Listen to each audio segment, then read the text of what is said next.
Hello दोस्तों, आज के वीडियो में हम बात करने वाले हैं दुनिया के सबसे खतरनाक वायरस कोरोना के म्यूटेट वेरिएंट यानी कि डेल्टा प्लस की। तो चलिए दोस्तों, वीडियो को जल्दी से स्टार्ट करते हैं। दोस्तों, आप सभी को अच्छे से पता होगा कि कोरोना महामारी ने लगभग पूरी दुनिया के लोगों का जीना हराम करके रख दिया है। अमेरिका, ब्रिटेन, चीन और भारत जैसे कई बड़े बड़े देश भी इससे नहीं बच पाए। भारत में भी कोरोना ने जमकर कहर मचाया है। अस्पतालों में बेड की कमी और ऑक्सीजन की किल्लत ने तो कई मासूमों की जान ले ली। वही देश में बीते कुछ महीने पहले कोरोना की जो दूसरी लहर आई थी, अब वो फिलहाल धीमी होती नजर आ रही है। लेकिन अब कोरोना की तीसरी लहर डेल्टा प्लस के रूप में आ चुकी है और WHO भी मान चुका है कि कोरोना की थर्ड वेव बहुत खतरनाक साबित हो सकती है। तो गाइस, इसको हल्के में ना ले। अब ये जान लेते हैं कि इसको डेल्टा प्लस वेरिएंट ही क्यों बोला जाता है। एक्चुअली डेल्टा वेरिएंट यानी B.1.617.2 सबसे पहले भारत में ही पाया गया था। धीरे धीरे यह दुनिया के दूसरे देशों में भी पाया गया। इसके रूपों में बदलाव के कारण इसको डेल्टा प्लस वेरिएंट नाम दिया गया। यह सबसे पहले यूरोप में मिला था। स्पाइक प्रोटीन कोरोना वायरस का एक अहम हिस्सा है। इसकी मदद से ही वायरस मानव शरीर में घुसकर संक्रमण फैलाता है।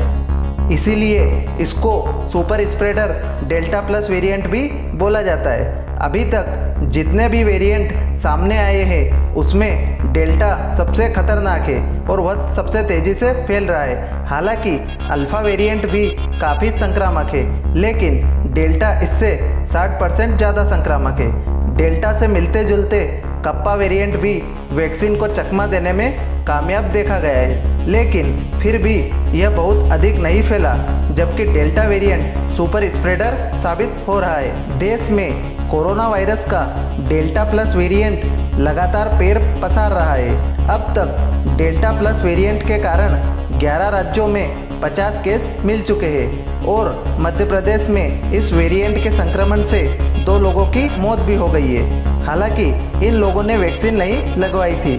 कोरोना वायरस के 4 स्वरूप अल्फा, बीटा, गामा और डेल्टा चिंता वाले स्वरूप है, जबकि डेल्टा से जुड़ा डेल्टा प्लस भी काफ़ी चिंताजनक है। हाल ही में एक रिपोर्ट के अनुसार डेल्टा प्लस वेरिएंट उन लोगों के ज़्यादातर फेफड़ों को इन्फेक्टेड कर रहा है जिन लोगों ने वैक्सीन की एक भी डोज नहीं लगाई है।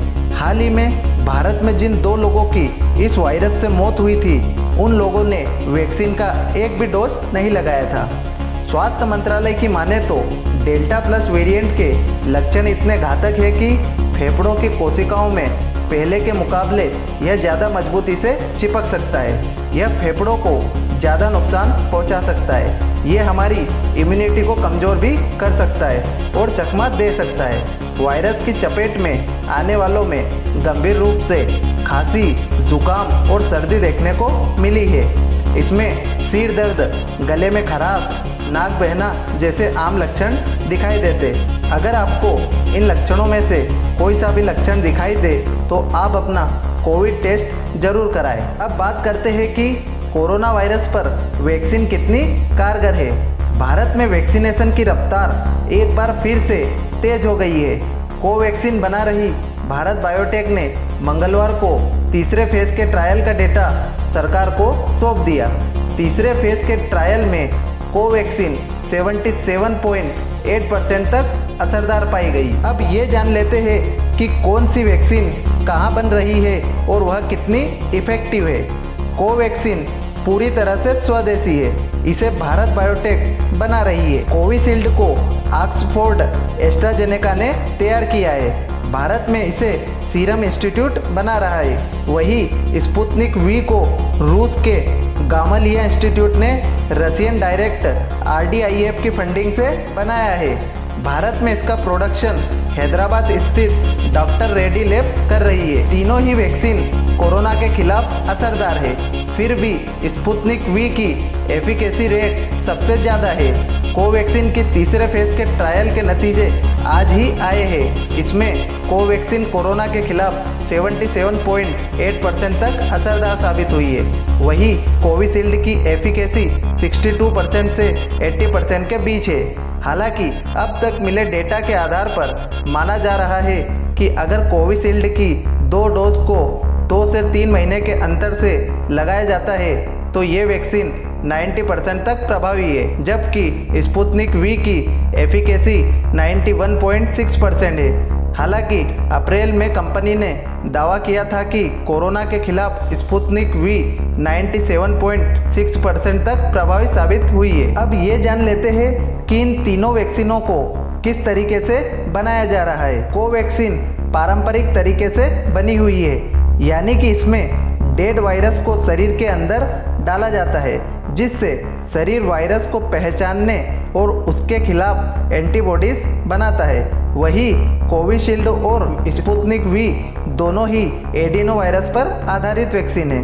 फर्क बस यह है कि स्पुतनिक वी के दोनों डोज अलग अलग वायरस से बने हैं और कोविशील्ड के दोनों डोज में कोई भी अंतर नहीं है। तीनों ही वैक्सीन दोनों डोज वाली है। 2 डोज के बीच सबसे ज़्यादा अंतर कोविशील्ड में है, जबकि सबसे कम स्पुतनिक वी में है। कोविशील्ड के 2 डोज के बीच 12 से 16 हफ्ते का अंतर रखा गया है। कोवैक्सीन के 2 डोज 4 से 6 हफ्ते का अंतर पर लगाए जा रहे हैं। वही स्पुतनिक वी के 2 डोज के बीच 3 हफ्ते यानी 21 दिन का अंतर ही रखा गया है। इन तीनों वैक्सीनों को लगाने के बाद सिर दर्द, बुखार जैसे मामूली साइड इफ़ेक्ट ही सामने आए हैं।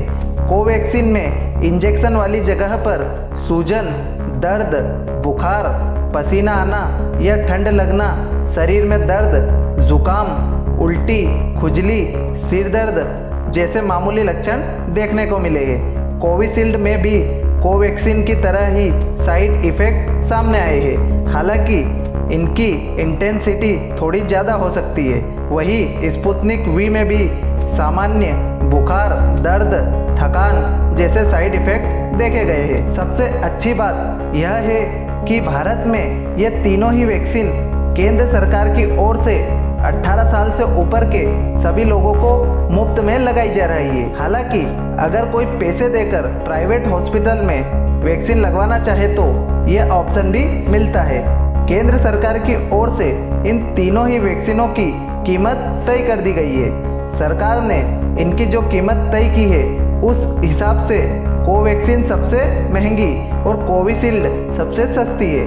कोवैक्सीन के 1 डोज की कीमत 1410 रुपये, स्पुतनिक वी के 1 डोज की कीमत 1145 रुपये और कोविशील्ड के 1 डोज की कीमत 780 रुपये तय की गई है। दोस्तों, इस वीडियो को बनाने का रीज़न यह था कि आप लोग कोरोना के नए वेरिएंट यानी कि डेल्टा प्लस के बारे में अच्छे से जान सके और वैक्सीन ऐसे खतरनाक वायरसों पर किस तरह से कारगर साबित होती है आपको उसके बारे में पता चल सके।